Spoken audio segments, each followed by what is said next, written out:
लोकसभा में लगातार हंगामा हो रहा था और इसी मामले पे हम चर्चा भी कर रहे थे। हमारे सहयोगी राजीव तिवारी लगातार बने हुए हमारे साथ। राजीव जी, जिस तरह से देखा जाए तो बाहर और अंदर दोनों तरफ हंगामा हो रहा है। बाहर विपक्ष आवाज उठा रहा है और छात्रों की मांग को लेकर लगातार विपक्ष मुखर हुआ है, तो वहीं दूसरी तरफ सत्ता पक्ष जेपीएससी को लेकर अपना विरोध दर्ज करा रही है। आज देखा गया राम मंदिर चंदा चोरी का मामला भी सदन में दिखाई दिया। सदन के बाहर एक दान पात्र लेकर भी विपक्ष के कुछ जो सांसद थे वो घूम टहल रहे थे। पूरी इस प्रक्रिया को किस तरह से देखा जाए?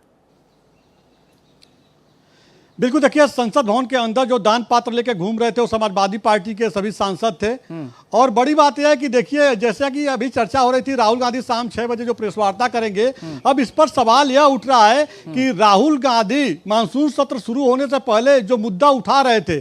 बिल्कुल राजीव जी, जैसा आप बता रहे थे अभी कि जिस तरह से पूरा मामला चल रहा था, अवधेश प्रसाद जो कि समाजवादी पार्टी के सांसद हैं, वो दान पात्र लेकर संसद के बाहर घूम रहे थे और उसमें जो समाजवादी पार्टी के सांसद हैं उन्होंने पैसा भी डाला और बीजेपी के सांसद को डब्बा पकड़ाने की कोशिश भी की गई। इसको किस तरह से देखा जाए?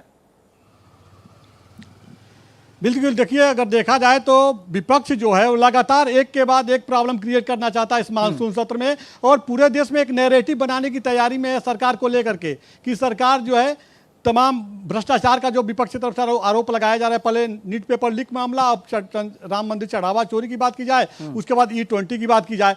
अब ऐसे में बड़ा सवाल यह उठ रहा है कि देखिए, जो लगातार राहुल गांधी का स्टेटमेंट हो या पूरे विपक्ष को अगर देखा जाए तो विपक्ष इस समय के जो राजनीतिक हालात है उसमें जो जेनजी हैं, जो युवा प्रोटेस्टर हैं, उनको अपना राजनीतिक हथियार बनाना चाहता है। यही वजह है कि राहुल गांधी देखिए सारी बातों को भूल गए हैं। राहुल गांधी इसके पहले मानसून सत्र के पहले तमाम मुद्दों उठा रहे थे, ट्रंप के मुद्दे को उठा रहे थे और भी तमाम मुद्दों को उठा रहे थे, लेकिन वो सभी ने कहीं ना कहीं वो खो गया इस मामले में। अब जो है वो जेनजी को किस तरह से अपने गुड फेथ में लिया जाए, कैसे भरोसे में लिया जाए और आने वाले समय में उनको अपने हिसाब से जो है डाइवर्ट किया जाए। और यही वजह है कि बार बार राहुल गांधी जो है शाम को अपना प्रेस वार्ता करेंगे, उसमें वो मुद्दा उठाना चाहते हैं कि जेनजी के ऊपर जो अटैक किया गया, लाठीचार्ज किया गया या जिस तरह से जानलेवा हमला की बात की जा रही है, ये ऐसे मुद्दे हैं जो बार बार जो है कहीं ना कहीं मैसेज देने की कोशिश की जा रही है कि आप लोग सोइए मत, आप लोग जगे रहिए।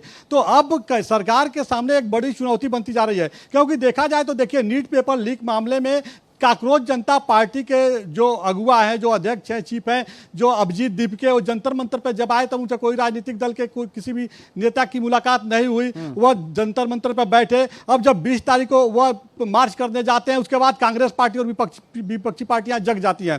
अब जो है कहा जा सकता है कि यही वजह रहा कि सोनम वांगचुक को लगा कि अब स्थिति बिगड़ रही है, लिहाजा उन्होंने खुद मैसेज दिया कि अगर सरकार के लोग हमारी बात मान लेते हैं तो हम अपना अनशन तोड़ देंगे, और ऐसा ही हुआ। लेकिन अब जो है सरकार पूरी तरह से मान गई। जेनजी की जो डिमांड थी कि शिक्षा मंत्री का रिजाइन लिया जाए, धर्मेंद्र प्रधान उस समय के शिक्षा मंत्री थे, उनसे रिजाइन ले लिया गया। उसके बाद सारी जब बातें मान ली गई, जो भी उनकी शर्तें थी, जो भी उनका सुझाव था, खुद प्रधानमंत्री जो है सामने आकर के और जो वीडियो बनाए उसमें उन्होंने कहा कि सुझाव बहुत बेहतर रहा, छात्रों का जो युवा थे इसको इंप्लीमेंट किया जाएगा। तो इस तरह का जब भरोसा प्रधानमंत्री ने दिया, सारे जब जेनजी, बिल्कुल राजीव जी, बातें तो मान ली गई है, लेकिन अभी कुछ ऐसी बातें भी हैं जिन पर अभी पूरी तरह से स्थिति स्पष्ट नहीं हो पाई है। अभी भी इंप्लीमेंटेशन करना बाकी। अब देखने वाली बात यही है कि सरकार कब तक इन चीजों पर, इनको जमीनी स्तर पर लागू करती है।